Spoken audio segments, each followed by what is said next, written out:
Howdy, howdy, howdy, folks. It's your boy Heffa Tanks, and today I got another monster tank review for you guys. As you know, Halloween is around the corner, which means that you will be getting a free tank from the monster event that Wargaming does every year.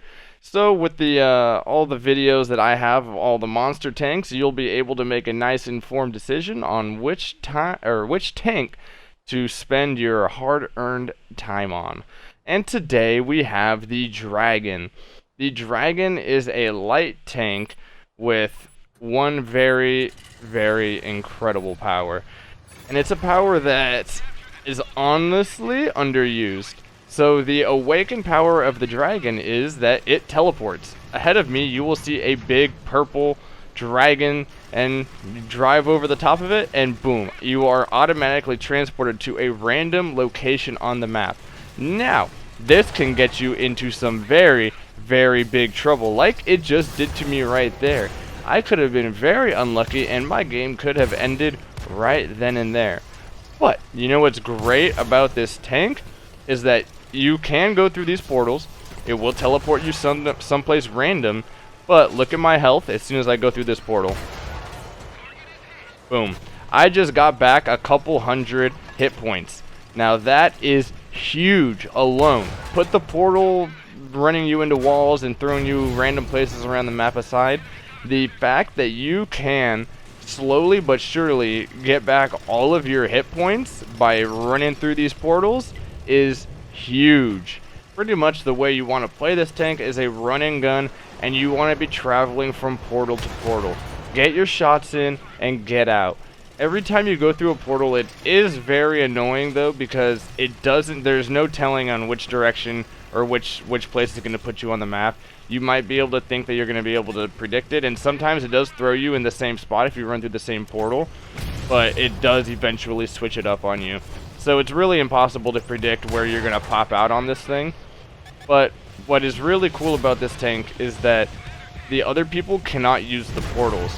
Only other dragons can use the portals, and I haven't gotten enough practice with this thing, but I had no idea if an enemy dragon followed you through the same portal that you just went through, if he'd pop out the same location as you, or if he'd pop out a different location. I cannot tell you that, but honestly, I barely see anybody playing the Dragon and playing it correctly. Because if you're not jumping through portals, then you are not playing this tank correctly. You need to be constantly going through portals and doing damage while you're traveling from portal to portal. You can go down to half health, that's not an issue. But you just have to remember that it's going to take you a lot of portals to make up those hit points. So it's easier for you to just not lose those hit points to begin with. One other cool thing about this tank is that whenever I hop through a portal, if you just noticed, it repaired my damaged tracks. That means that if you have a killed commander, if you have a broken module on your tank, if you go through a portal, it will automatically fix everything on your tank. Now, I wouldn't suggest you not run repair kits and med kits, because like you just saw right there, I lost my driver or my gunner. If I had no med kit, then I don't think I would have made it out of this engagement alive, because I'm taking hits in the back and I would be going so unbelievably slow right now. So I would still run the repair kit and the med kit just to make sure that you get out of these situations and are able to get through a portal. Engine was damaged right there, repaired my engine. So this thing, if you can keep yourself from portal to portal hop, then you are going to be able to be an absolute nuisance on this game mode, because people can't do anything. They can't chase you from portal to portal because they don't know where you're going to pop out of. This is the ultimate guerrilla tactic tank. It's come in, do your damage, run away, hop through some portals, re-engage the enemy, rinse and repeat. Now, this does make for some very interesting gameplay. I wouldn't say boring, but it took forever to finish this game off, which is good because it gets to show you guys the exact reason why this tank can be very, very dangerous if kept unchecked. There's not too many tanks in the game that can regenerate health in the monster mode. I think there's only like 3, which would be the Gorniche right over there, the Wraith, Panther, and this tank. But this one, even though I haven't played the Wraith, I can't say for sure. I think this one does it the best. The Gornich, you can just see that like his health regen right here is just not going to be good enough. But your health regen, I think you get 200 hit points every portal you cross, and that's a lot of HP, and you can get from portal to portal really, really fast. Combine that with a decent gun on this thing of 200 alpha, some good accuracy, some really good pen. I don't even have a crew in this thing, and I don't think I had much of an issue shooting tanks. Okay? Now, it does get a little awkward when you start missing your portals like that, because then you're going to pop handbrake and try to get that back through it again. But you see, as soon as I get out of this portal, there's two portals I can go to. I can go to the up one, or I can go to the down one. Obviously, you should just go to the down one. It's a lot faster. I need hit points back. There's just one other Craft Panther that I need to deal with, so I might as well get some HP back before I go and I deal with him. So you're just going to be doing the same thing. Portal jump, portal jump, portal jump, till I have all of my HP back, or enough HP to where I feel comfortable engaging this Craft Panther. Now, this could have ended up really badly for me. I was lucky that the Craft Panther wasn't using his secondary fire gun. Oh, I lied, he is. He just took 700 of my HP away because of the second ammunition type in the Craft Panther, which is an incredibly deadly combination. The most important thing that you should know when playing this tank is to know when you should be disengaging out of a fight and start to look for a portal. I was cutting it way too close right there. But now, this is a good example of how fast that you can regain hit points. I was on 100 and something hit points. Now I'm up to 400. A couple seconds later, I'm through another portal. And now I got another couple hundred hit points. Now I just got to go run back to this next portal again. And now you'll start seeing some repeat portal positions where I pop out of the portals and I pop back into the same spot. But you'll notice after I do it a third time, it throws me in a different location. So like I said, it's too hard to predict where these portals are going to throw you out of. There's no way of knowing exactly where. And as you can see, we've been portal hopping for a minute now, and we have half of our hit points back already. And now we have more than half. Now, this is where the gameplay for this sort of gets a little bit stale, because there's just one tank that I need to kill, but I don't have enough HP to engage him. Even with 1000 HP, I could engage him right now, but I wouldn't be able to kill him, and I just end up having to go jump through a couple more portals again before I'm able to actually go in on him once again.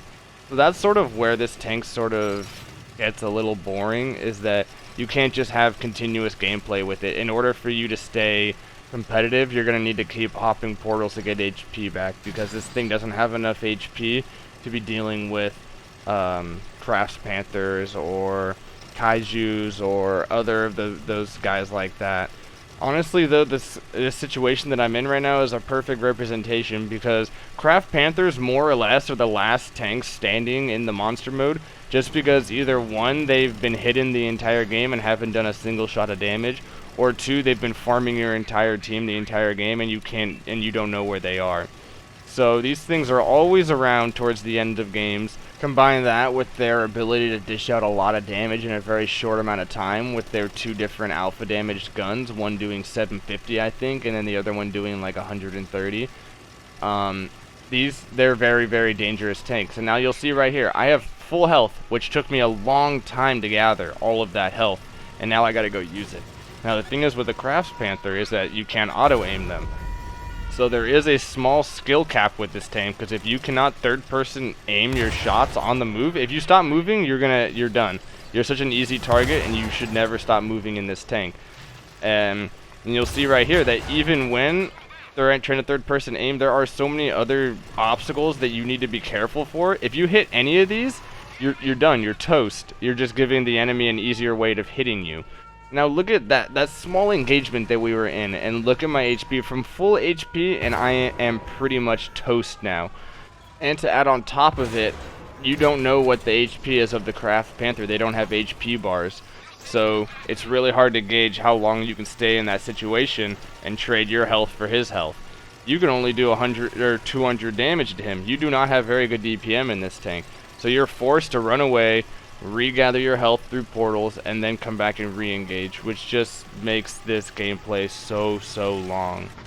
And I don't really like. I found this interesting because it challenged me as a player, but it also drug on for so long, and I don't know if I would want to do this every single day and every single game. I'm playing a dangerous game here with this Craft Panther because if he has the high alpha damage gun loaded, all he needs to do is shoot me once and I'm done.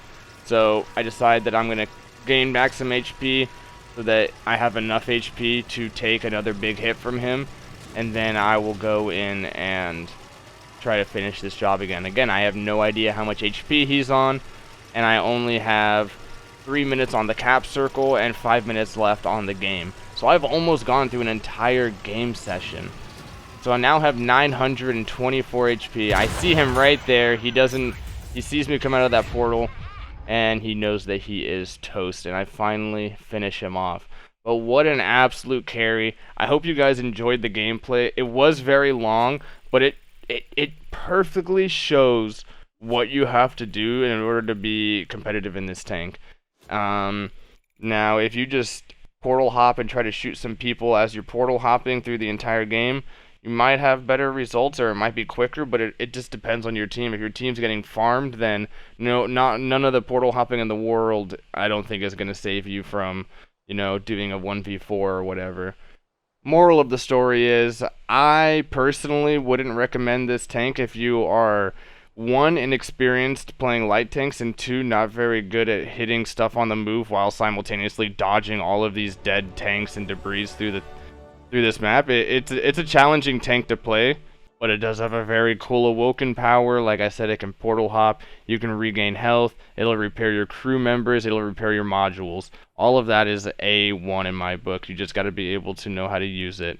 So that is that with this tank, you guys. If you guys want to see all of the other tank reviews for the monsters that I've done already, I will link those videos or those playlists in the end of the video, so you guys will be better informed and you guys can make a decision on which monster tank you guys want to pick up for this Halloween year. Just a little side note, you guys. My capture card broke, so I ordered a new capture card. That capture card came in, found out that it was also broken from factory, so I had to return it, and now I've ordered another capture card.